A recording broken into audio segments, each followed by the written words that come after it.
Baik, kita akan langsung saja ke topiknya. Kita akan membahas tentang bentuk, sejarah, dan sistem pemerintahan dari Thailand itu sendiri. Thailand merupakan negara di Asia Tenggara dengan luas 513.132 km dengan populasi jiwa 68,5 juta populasi jiwa terhitung pada tahun 2018. Thailand merupakan negara dengan sistem pemerintahan parlementer dan bentuk pemerintahannya adalah monarki konstitusional, di mana raja-raja menjadi kepala negara dan pemerintahan dipegang oleh Perdana Menteri. Raja yang menjabat sekarang adalah Raja Maha Vajiralongkorn dan Perdana Menterinya ialah Prayut Chan-o-cha. Rata-rata etnis Thailand itu memiliki etnis Thai, yaitu sebesar 97,5%. Dalam kurun waktu 82 tahun, dunia perpolitikan Thailand itu sudah beberapa kali mengalami ketidakstabilan karena tercatat sudah 12 kali kudeta yang telah dilakukan tercatat sejak tahun 1932. Halo teman-teman semuanya, kembali lagi bersama saya. Jadi hari ini kita akan membahas tentang negara Thailand. Sebelumnya perkenalkan diri saya terlebih dahulu. Nama saya Rizky Sinaga dengan NIM 1909 113599. Lalu bagaimana dengan sistem pemerintahan Thailand tadi? Mari kita bahas bersama-sama. Baik, bagaimana dengan sistem hukum publik dan sistem hukum privat yang diterapkan di Thailand? Sebenarnya tidak terlalu berbeda jauh dengan Indonesia. Berikut adalah sistemnya. Hukum publik di Thailand terbagi atas 4 bagian. Lalu bagian-bagian apakah saja itu? Tapi sebelumnya kita akan mempelajari apa itu hukum publik. Hukum publik merupakan hukum yang mengatur mengenai negara dan kepentingan masyarakat. Jadi yang dimaksud di sini adalah misalnya ketika ada suatu kejahatan yang secara umum bukan menyangkut antara pribadi dengan pribadi, yang disangkut adalah kepentingan pribadi dengan kepentingan masyarakat dengan kepentingan masyarakat lainnya, maka itulah yang dinamakan dengan hukum publik. Jadi hukum publik di negara Thailand adalah hukum tata negara, hukum kriminal senting, hukum administrasi, kemudian hukum imigrasi. Lalu bagaimana dengan hukum privatnya? Hukum privat di Thailand itu terdiri atas 8 hukum ya, 8 jenis hukum. Jadi hukum privat itu sendiri adalah hukum yang mengatur antara hubungan pribadi dengan pribadi, yaitu hubungan warga negara dengan warga negara lainnya.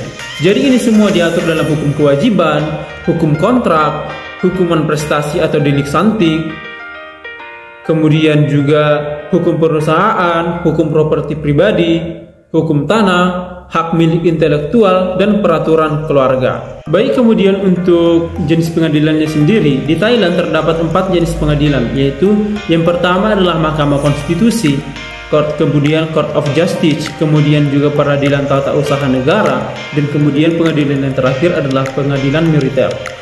Untuk Court of Justice terbagi atas 3 tingkat, yaitu adalah pengadilan sipil, kemudian jika tidak sepakat dengan apa yang diambil oleh pengadilan sipil, maka dapat diajukan pengadilan banding.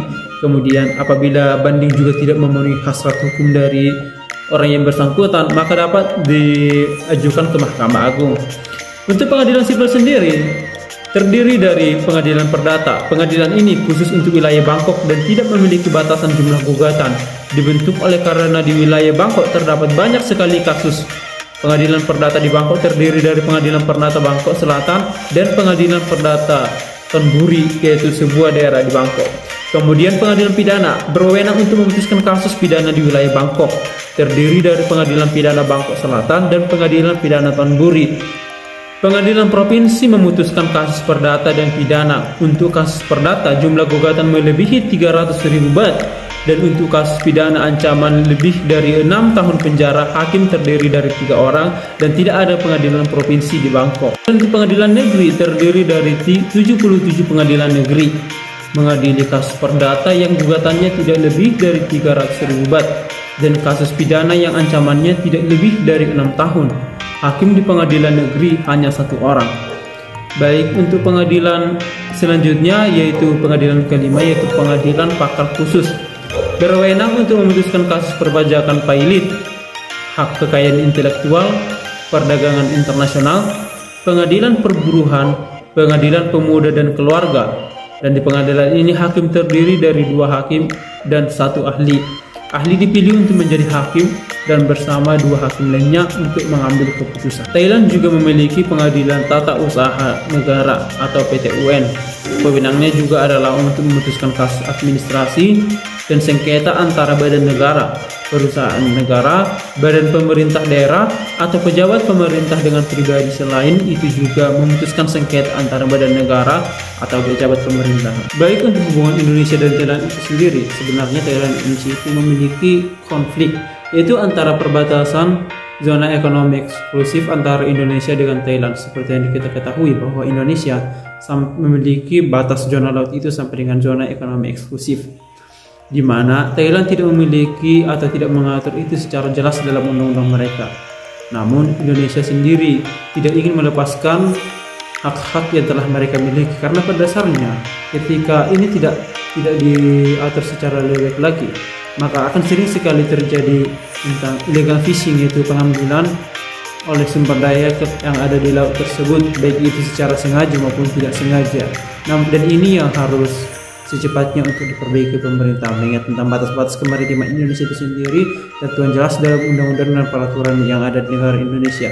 Namun sebaliknya Thailand itu tidak mengatur jelas tadi, dan ini sudah menjadi isu yang sangat lama sekali ya.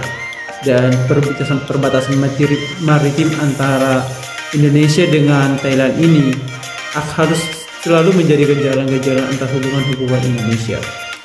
Penyelesaian tertunda dari pertemuan beliau berlangsung dari Jakarta pada tanggal 5 sampai 6 Juli adalah isu perbatasan maritim, di mana Indonesia memiliki hak zona ekonomi eksklusif.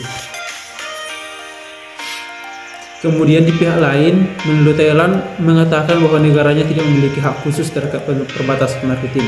Namun itu tidak berarti menghalangi partisipasi negeri Gajah Putih dalam menjaga pertahanan laut. Menurutnya diperlukan pedoman yang jelas dan terus dipelihara oleh masing-masing negara yang memiliki persinggungan batas maritim. Hal ini bertujuan untuk mencegah kesalahpahaman di laut yang berisiko memicu konflik, terutama dengan negara-negara yang berbatasan laut dengan Indonesia. JMC yang terjadi tahun 2018 ini merupakan yang ke-9 kalinya digelar oleh kedua negara, di mana sebelumnya dilakukan di Thailand pada tahun 2013 silam.